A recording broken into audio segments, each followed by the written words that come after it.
আওয়ামী লীগকে বা ফ্যাসিস্ট এবং তাদের দোসরকে পুনর্বাসনের চেষ্টা করা হলে তাদের বিরুদ্ধে কঠোর ব্যবস্থা নেওয়া হবে। আমাদের রক্তের দাগ এখনও শুকায়নি, আমাদের ভাইরা এখনও হাসপাতালে আছে আহত অবস্থায়, আমাদের বোনেরা, এবং এখনও আমাদের ভাই বোনেরা কিন্তু শহীদ হচ্ছে। এবং এর মধ্যেও যারা আওয়ামী লীগকে আবার পুনর্বাসনের পরিকল্পনা করছে, আওয়ামী লীগকে আবার বাংলাদেশের মাটিতে স্থান দেওয়ার কথা ভাবছে, তাদের বিরুদ্ধে অবশ্যই কঠোর ব্যবস্থা নেওয়া হবে।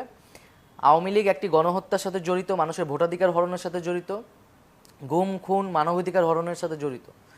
ফলে আওয়ামী লীগকে বিচারের মুখোমুখি দাঁড়া করাতে হবে এবং যারা এই ছাত্র হত্যাযজ্ঞের সাথে জড়িত ছিল তাদেরকে তো অবশ্যই আমরা বিচার সম্পন্ন করব এবং এই বিচার প্রক্রিয়ার পরেই মূলত বাংলাদেশের জনগণ সিদ্ধান্ত নেবে যে আওয়ামী লীগের রাজনীতি থাকবে কি থাকবে না।